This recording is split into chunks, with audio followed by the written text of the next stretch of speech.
Bien, bonjour à tous. Donc je me présente, Yann Foucault du Bureau Veritas. Je suis consultant en hygiène, sécurité, environnement, spécialiste cité sol pollué pour la région Grand Ouest, donc Bretagne, Pays de Loire, Normandie, Centre. Et donc je vous remercie d'être là pour cette petite présentation concernant les enjeux liés à la dépollution des sols. Oui, bien sûr, pardon. Oui, parce que moi j'ai un écho derrière, donc en fait je ne sais pas ce que... D'accord, il n'y a pas de problème. Les enjeux de la dépollution des sols. Déjà, on va faire une petite introduction pour savoir qui est concerné. Alors, je ne connais pas vos profils, hein, mais vous êtes concerné, madame? Vous faites quoi exactement? D'accord, donc l'industrie, les industries en général peuvent être concernées, effectivement. Qui d'autre, comme ça, peut être concerné? Industrie aussi? Traitement de sol, d'accord. Monsieur? D'accord, donc dans l'urbanisme? Plus, d'accord, ok. Oui, donc effectivement, donc tout ce qui est projet de promotion immobilière, donc reconversion de friches industrielles notamment, donc industriels, promoteurs immobiliers, ça peut être également des collectivités locales hein, qui vont être concernées. Et puis, dernière personne, vous recherchez une friche industrielle, promoteur pour un projet de tiers-lieu, d'accord. Donc voilà, donc on a tout ce qui est les industriels, promoteurs et constructeurs qui peuvent être concernés par les enjeux de réhabilitation. On a les collectivités et puis on a également des particuliers, notamment dans le cadre de transactions immobilières par exemple ou suite à des déversements accidentels. Là dernièrement je suis intervenu chez un particulier puisque au moment de faire les travaux de tout à l'égout, l'entreprise qui faisait les tranchées pour mettre le réseau de tout à l'égout a percé la canalisation de fuel de la maison. Donc voilà, donc on peut aussi être amené à intervenir chez les particuliers. Alors, donc les industriels, l'objectif peuvent être concernés par la dépollution des sols, notamment dans le cas d'accidents, ce que je ne vous souhaite pas bien sûr. Hein. Ça peut être également en cas de cessation d'activité, ça j'y reviendrai, pour les installations classées en particulier. Ça peut être donc en cas d'accident, je l'ai dit. Les promoteurs et les constructeurs vont être concernés par tout ce qui est problématique des sols pollués au moment de l'aménagement d'un site, pour savoir si l'usage futur va être compatible avec l'état du site. Hein. Donc il faut bien comprendre qu'en site et sol pollué, on réfléchit en fonction de l'usage futur, usage sensible ou non sensible. On ne va pas dépolluer un site de la même façon, selon qu'on va mettre une entreprise derrière. Tout à l'heure on me parlait de traitement de surface, c'est vous je crois, voilà. Si on met une crèche avec des enfants en bas âge, d'accord, qui seront des populations bien évidemment beaucoup plus sensibles. Les collectivités également peuvent être amenées à devoir réaliser des diagnostics de sol, hein, notamment lorsqu'elles sont propriétaires de fonciers urbains ou qu'elles acquièrent des friches industrielles pour pouvoir réaliser du bâti par-dessus. Donc pareil, il va falloir faire un diagnostic des sols. Et donc les particuliers également, donc je l'ai expliqué, par exemple dans le cas de cession-acquisition ou suite à des accidents domestiques bien particuliers. Alors pourquoi réaliser des diagnostics? Eh bien tout simplement parce que les enjeux sont importants et multiples. Tout d'abord, il y a des enjeux juridiques pour s'assurer de la responsabilité, des risques et des responsabilités de chaque partie prenante. Quelle est la part de responsabilité du vendeur, de l'acheteur, de l'acquéreur, de l'exploitant, etc. etc. D'accord ? Ensuite, il y a également un enjeu économique. Et c'est souvent celui-là, le nerf de la guerre, on va dire. Hein, puisque il faut pouvoir anticiper les coûts de dépollution éventuels. Si on n'a pas correctement effectué un diagnostic de sol, dimensionner les volumes de terre qui sont potentiellement pollués, on peut avoir des surcoûts. Quand on parle de surcoûts sur des dépollutions, on est de l'ordre de, ça peut aller jusqu'à des centaines, voire des millions d'euros supplémentaires. Donc si on n'a pas budgété ça en amont, hein, on peut vite se retrouver dedans. Et enfin, donc ça je l'ai déjà rapidement évoqué, mais on a également des enjeux sanitaires qui sont extrêmement importants, qui sont de plus en plus pris en considération par les autorités, par les aménageurs. Il faut s'assurer de la compatibilité entre l'état d'un site et son usage futur, donc usage sensible, non sensible. Donc c'est pour ça qu'on réalise plusieurs études, des investigations sur différents compartiments, aussi bien les sols, les eaux que l'air également, pour voir comment vont être exposées les populations qui sont amenées potentiellement à fréquenter notre site. Donc voilà un petit rappel sur les enjeux de la dépollution des sols. Alors de plus en plus, nous sommes sollicités, Bureau Veritas, mais d'autres bien sûr, pour réaliser ce type de diagnostic. Avec justement, alors à la base c'était très industriel et puis de plus en plus on a les promoteurs, les aménageurs, les constructeurs qui nous sollicitent, mais également de plus en plus de particuliers, puisque on avait à une époque des cuves de fioul à la maison, et de moins en moins, enfin de plus en plus les gens cherchent à s'en séparer, ou avant d'acheter une maison avec une cuve de fioul, demandent à s'assurer que le terrain n'est pas pollué, en tout cas. Voilà. Alors, un petit point sur le contexte réglementaire. Donc en France, il n'y a pas de réglementation spécifique aux sites et sols pollués. On a par exemple au niveau européen une directive cadre sur l'eau, un code des déchets ou des choses comme ça. En France, la réglementation sur les sites et sols pollués provient de différentes réglementations. On va la retrouver notamment dans le code de l'environnement, par exemple pour les installations classées, puisqu'on a l'obligation de remise en état en fin d'activité d'une installation classée. On a également le code minier qui va s'appliquer, le code civil ou le code de l'urbanisme. Mais on a également le code de la santé publique, puisque je l'ai expliqué, on parle notamment d'enjeux sanitaires. Donc voilà pour le pseudo-cadre réglementaire, on va dire. Donc à partir de là, en France, on a développé il y a quelques années ce qu'on appelle une norme, la norme NFX 31620, qui définit un cadre dans lequel les entreprises de diagnostic, donc comme Bureau Veritas ou des entreprises de dépollution, etc., vont suivre un référentiel qui va être un gage de qualité pour les personnes, pour les clients qui les auront sollicités en fait. D'accord ? Parce que l'idée c'est que quand on fait des investigations de sol, on a une interprétation qui va varier d'une personne à l'autre. On va avoir des points qui vont nous paraître essentiels, d'autres qui vont nous paraître moins essentiels. Et au début des années 2000, ça donnait place à des interprétations un petit peu fluctuantes d'un bureau d'études à l'autre pour un même type de site industriel. Donc l'idée, ça a été de codifier les prestations qu'on réalise sous une norme. Cette norme, afin de vérifier que les bureaux d'études respectent bien ce cahier des charges, puisqu'une norme ce n'est jamais qu'un cahier des charges, il en est ressorti une certification. Donc la certification, elle est réalisée par le LNE, elle atteste de la conformité des services proposés par Bureau Veritas, ou d'autres bien sûr, avec les exigences de la norme. Donc en gros, régulièrement, on est audité par le LNE qui va dire, bah oui, vos pratiques sont bonnes, vous respectez bien la norme, donc vous avez la certification. Donc ça, c'est un gage de qualité. Je ne sais pas si vous avez déjà eu affaire à des bureaux d'études qui n'étaient pas certifiés. Il y en a qui font très bien leur travail, mais faites attention, certains disent qu'ils réalisent leurs prestations selon la norme NFX 31620, tout en n'étant pas certifiés. D'accord ? Donc ça, c'est déjà un premier point auquel il faut faire attention. Oui, oui. Voilà. Ils peuvent, chez certains bureaux d'études, vous verrez prestations selon norme NFX 31620, d'accord ? Pour savoir si ce bureau d'études est certifié ou pas, quelque part sur leur site ou sur leur document apparaîtra ce logo LNE, ou alors vous allez directement sur le site du LNE et vous avez la liste des entreprises qui sont certifiées. Voilà. Donc voilà pour la certification, et donc le fait d'être certifié, ça nous engage à respecter une méthodologie nationale. Donc cette méthodologie nationale, elle va définir, je vais vous le montrer juste après, ce sera plus simple, voilà, toutes les phases dans la gestion d'un site pollué. Donc dans la première phase, on va réaliser ce qu'on appelle une étude historique, documentaire et mémorielle, et de vulnérabilité des milieux du site. Cette phase, elle va nous permettre de connaître l'historique du site pour comprendre les activités qui pourraient avoir pollué. Parce qu'aujourd'hui, sur une friche, ou sur une parcelle en friche, on va dire, on n'a rien dessus. Pour nous, comme ça, de visu, en 2022, il n'y a pas de source potentielle de pollution des sols. Par contre, en faisant l'étude historique, on se rend compte que le site entre 1900 et 1950 a été exploité, par exemple, par un atelier de traitement de surface ou qui a déjà eu un garage automobile dessus, etc. Donc autant de sources potentielles de pollution des sols.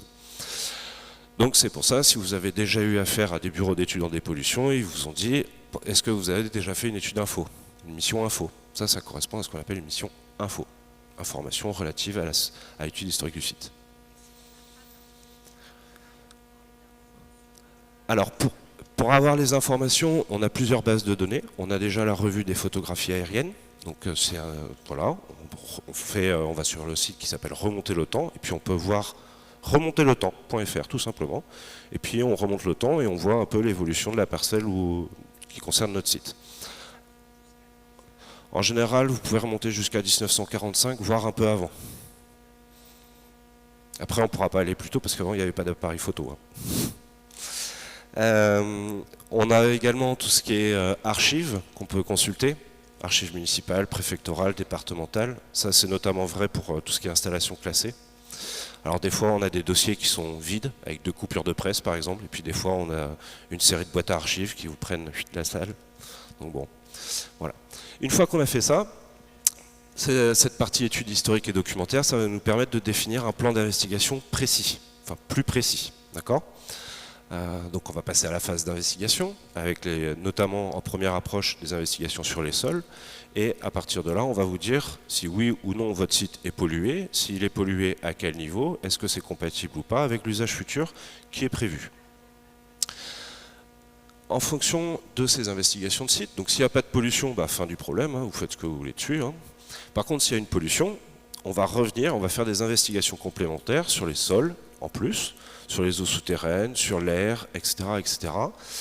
Et à la suite de ces investigations, on va réaliser ce qu'on appelle un plan de gestion qui va permettre de définir le mode de gestion. C'est-à-dire que on va vous dire, ben voilà, à tel endroit de votre site, il y a un spot de pollution qui fait tel volume, voilà comment on vous propose comment vous pourriez le traiter, etc., etc.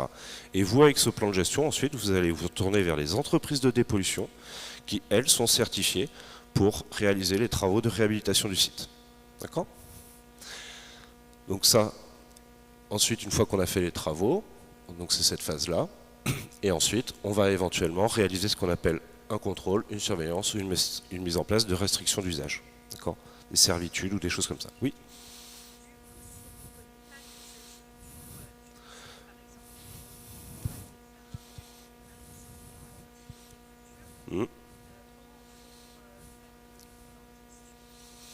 Alors, le plan de gestion, nous, on va se mettre d'accord avec le propriétaire pour savoir. Alors, évidemment, si vous prévoyez de le vendre pour un usage non sensible, les seuils de dépollution et donc les coûts seront moins chers. Donc, en fait, les entreprises, souvent, elles, notamment dans le cas d'installation classée, on définit que c'est pour un usage non sensible derrière. D'accord ? Non sensible. Non sensible, c'est-à-dire type industriel, par exemple, plutôt que de pousser jusqu'au sensible. Oui.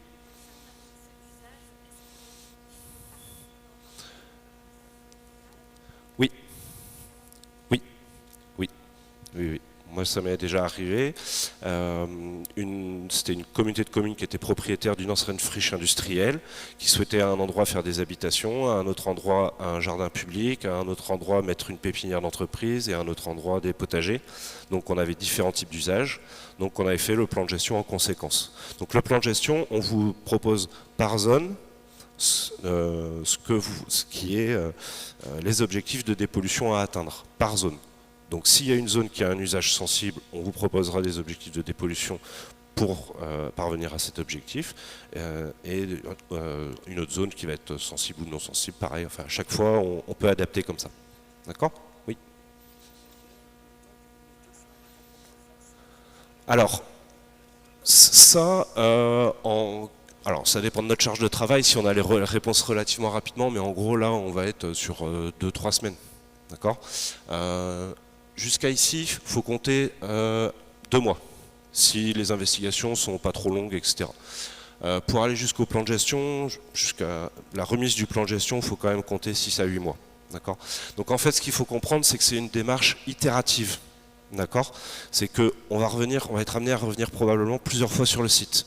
Donc ça, c'est le problème, c'est que bien souvent, souvent dans le cadre de sessions-acquisitions, on a des coups de fil de potentiels clients qui nous appellent, je dois signer mon compromis le 18, et puis là, aujourd'hui on est le 14. Ah oui, sauf que là, c'est pas possible, on n'aura jamais le temps de le faire. D'accord ? Donc il faut anticiper très en amont sur ces délais-là. Hein. On est sur plusieurs semaines, voire plusieurs mois, sur la réhabilitation d'un site industriel. Oui ? Alors, ouais. Alors nous, chez Bureau Veritas, on est certifié pour tout ce qui est partie études documentaires. Donc nous, on va aller jusqu'ici. C'est ce qu'on appelle le domaine A, d'accord? Ensuite, il y a le domaine B, où là, ça va être tout ce qui est conception des travaux de réhabilitation. Donc c'est là où on va faire les essais, etc. On va faire également de l'assistance à maîtrise d'ouvrage. Et enfin, on a tout ce qui est travaux de dépollution. Là, c'est le domaine C, d'accord? Donc là, il faut vous tourner vers des entreprises qui sont spécialisées dans la dépollution, certifiées du domaine C. Et parfois, effectivement, ils peuvent vous proposer des solutions de remédiation par les plantes. Alors, moi, pour avoir fait mes études là-dessus, je peux en parler. Si vous avez 20 ans devant vous, il n'y a pas de problème. Et sinon, c'est pas en quelques semaines, quelques mois que vous pourrez dépolluer un site, sachant qu'en plus votre site va être pollué, moins vous pourrez faire pousser les plantes. Parce que les plantes, elles ont aussi une tolérance à la pollution. D'accord? Voilà. Hop. Alors, je vais revenir un petit peu dans le détail. Donc vous souhaitez acquérir, vendre ou aménager un terrain, hein, par où commencer? Si vous n'avez aucune information sur le terrain et son historique notamment, si le site relève de la méthodologie nationale des sites et sols pollués, si on est dans le cadre d'une session acquisition, il y a l'obligation d'information de l'acquéreur. Hein. Donc c'est pour ça que par exemple, quand de plus en plus maintenant, quand un particulier vend sa maison et qu'il y a une cuve de fioul, il a l'obligation, enfin le notaire va lui demander est-ce que vous pouvez produire un diagnostic de sol pour vérifier justement que le site n'est pas pollué, puisqu'on est dans ce cas-là, obligation d'information. Donc dans chacun de ces cas-là, on va réaliser ce qu'on appelle un diagnostic de pollution des sols avec la visite du site, l'étude historique et l'étude de vulnérabilité des milieux. Ce dernier point, j'en ai pas encore parlé, ça permet de voir la sensibilité de l'environnement par rapport à notre site. Quelle profondeur sont les eaux souterraines?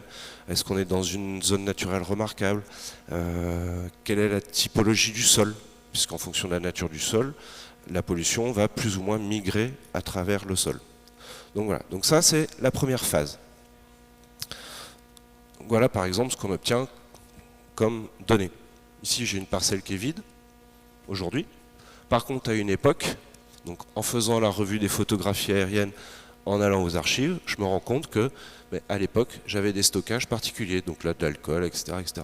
Donc nous, ça va nous permettre ensuite de cibler nos investigations de terrain. Parce que là, aujourd'hui, je ne sais pas du tout ce qu'il y avait dessus. D'accord? Donc ça permet d'éviter normalement les mauvaises surprises. Donc ça, c'est pour la partie étude documentaire. Ensuite, on passe à la partie DIAG. Donc on met en œuvre un programme d'investigation qui doit, avec interprétation des résultats bien sûr, et au final on va en sortir ce qu'on appelle le schéma conceptuel. Donc ça c'est un schéma qui reprend l'ensemble des données qu'on a acquis au cours des premières étapes.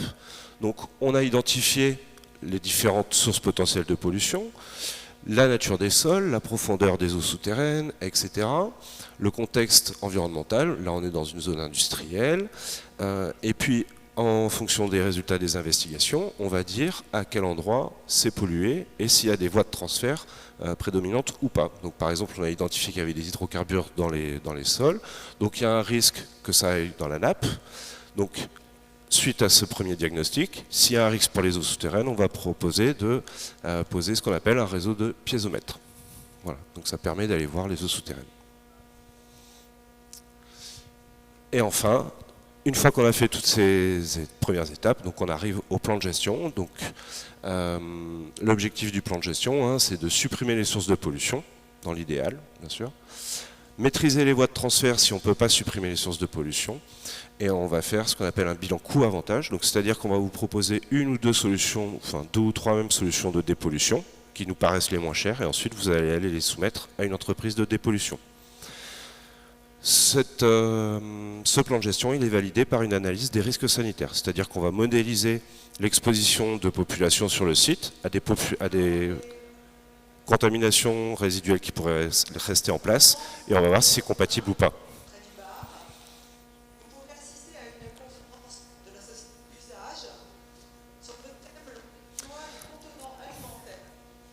Je vais attendre qu'elle ait fini de parler.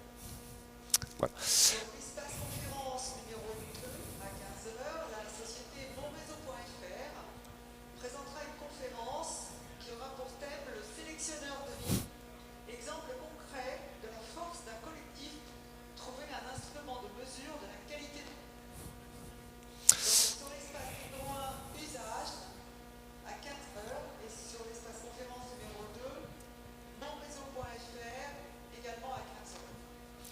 Alors, si votre site a déjà fait l'objet d'études antérieures, nous on peut vous dire si elles sont, enfin on va les regarder et on va vous dire si elles sont complètes ou pas et éventuellement vous proposer des compléments bien sûr. Bon, je vais passer rapidement. Alors, de ce que j'ai compris, il y a pas mal de gens qui sont aménageurs, constructeurs. Pardon ? La durée d'une, s'il n'y a pas eu d'évolution sur le site, une étude reste valable dans le temps ad vitam aeternam, j'ai envie de dire. Sauf qu'on se rend compte aussi de plus en plus qu'il y a des évolutions techniques, méthodologiques, réglementaires qui font qu'on est obligé quand même de faire des mises à jour. Alors, en 2014, on a eu la loi Allure qui renforce l'information sur la pollution des sols par la création de ce qu'on appelle des SIS, secteurs d'information sur les sols, je vous montrerai juste après. Possibilité de transfert des obligations administratives de réhabilitation, c'est notamment la notion de tiers demandeur. Et enfin, hiérarchisation entre responsables de la gestion des pollutions d'un site. Alors, je vais reprendre ces points en détail, rapidement. Donc, en 2014, on a introduit ce qu'on appelle les SIS. Donc, c'est des terrains identifiés par l'État comme concernés par un problème de pollution des sols. Ça va être des anciennes villes, etc., etc. Donc, on a une cartographie qui est disponible sur georisque.gouv.fr. Donc, pour ceux qui cherchent des terrains, pour faire de la promotion immobilière ou de la construction, etc. Avant d'engager quoi que ce soit, je vous invite à aller sur ce site et vous aurez ce type de carte. D'accord ? Et à partir de ce type de carte, déjà, vérifiez si votre parcelle est concernée ou pas par ces SIS. D'accord ? Parce que ça veut dire potentiellement qu'il y a une pollution. Donc voilà, il faudra prévoir un budget des pollutions a priori.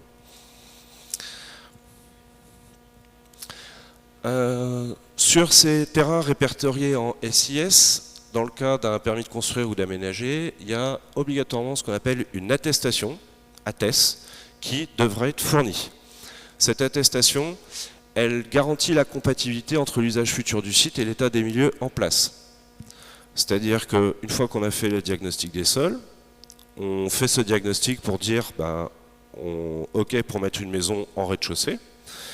Et parallèlement à cette étude des sols, on va vous dire, on va vous faire une attestation. Bureau Veritas certifie que les études de sol qui ont été faites rendent le terrain compatible avec l'usage futur déterminé, défini dans le permis de construire. D'accord ? Donc ça, c'était l'idée de base en 2014. On avait une attestation qui garantissait la compatibilité future. Depuis l'année dernière, on a un décret d'application, on a un décret qui est sorti, qui va être applicable là, depuis le 1er juin 2022, et qui prévoit des petites modifications sur ces attestations, avec notamment le cas particulier des ICPE.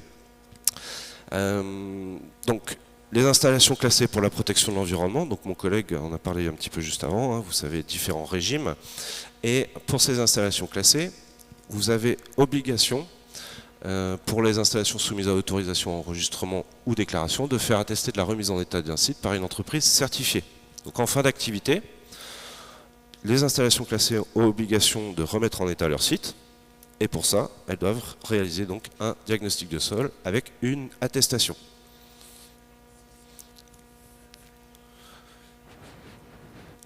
Non. C'est que s'il y a un changement d'activité. Changement d'usage, pardon. Je vais vous montrer, ce sera plus simple après.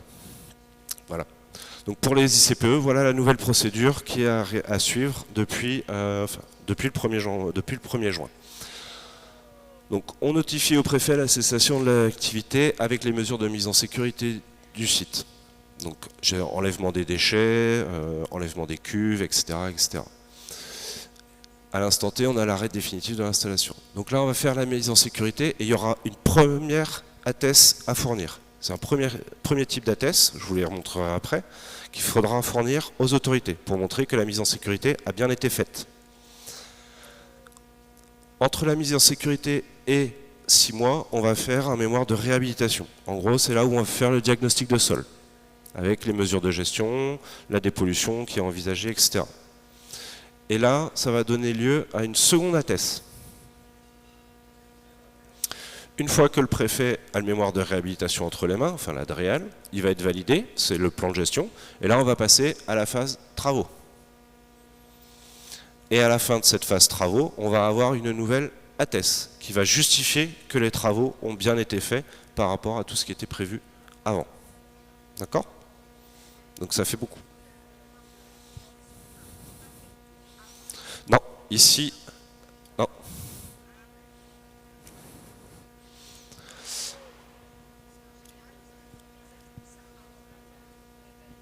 Oui. Alors après, bon, vous pouvez faire la mise en sécurité dès que vous arrêtez le site, hein, ce qui compte, voilà. Profitez, vous pouvez faire le diagnostic à peu près en parallèle. Hein. Après, vous avez vu, le diagnostic, ça prend quand même quelques mois, voilà, donc c'est pour ça qu'il y a un décalage. Mais c'est aussi souvent, alors là, on est sur autorisation et enregistrement, hein, sur les sites à autorisation et enregistrement, le préfet souvent peut demander, peut émettre un arrêté dans le cadre de la cessation d'activité imposant à l'entreprise de faire son mémoire de réhabilitation dans les 6 mois. Donc c'est pour ça. Donc voilà les différents types d'attestations qui deviennent obligatoires depuis le 1er juin. Donc l'attest Allure, ça c'est pour les secteurs d'information sur les sols, d'accord, dans le cadre des dépôts de permis de construire sur un site ayant accueilli une ancienne activité potentiellement polluante. On a une attest Sécure pour la mise en œuvre, pour la mise en sécurité du site. L'attest Mémoire pour la réhabilitation, le mémoire de réhabilitation du site, donc la première phase de diagnostic avec le plan de gestion. Une attest Travaux une fois que le site a été dépollué. Et pour les projets éoliens, pour les opérations de démantèlement d'éoliennes, on a une attest éolien aussi, un peu particulier. Donc voilà. Donc, 1, 2, 3, 4, 5. 5 types d'attest. 5 types de certification aussi. Donc si vous avez des projets, j'ai l'impression que vous avez l'air un petit peu concerné. Donc voilà, il faudra bien vérifier que l'entreprise qui va vous délivrer les attestations, le cas échéant, soit bien certifiée aussi pour cette attestation-là. D'accord ? Donc création d'une marque de certification pour ces attestes, hein. Elle va faciliter la reconnaissance des entreprises certifiées, c'est comme le LNE, hein, marque à apposer sur les offres, etc. Seul certificateur pour le moment, ça va être le LNE, donc c'est le même certificateur que pour les diagnostics cités sols pollués, donc voilà à quoi le sticker va ressembler.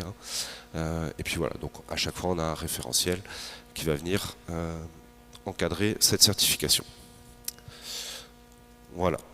Bon, c'est court pour balayer la vision des cités sols pollués. Hein. Moi, je suis capable de vous en parler toute la journée. Donc, si vous avez des questions, n'hésitez pas. Hein. Stand D18. Vous pouvez venir me retrouver si vous avez des questions. Voilà. Je vous remercie de votre attention. Et puis, écoutez, bon courage dans vos projets d'acquisition et de dépollution éventuelle. Mais réfléchissez avant d'acheter un site. Hein. Allez voir d'abord sur Internet s'il y a un risque ou pas. Voilà. Passez une bonne après-midi, messieurs, dames.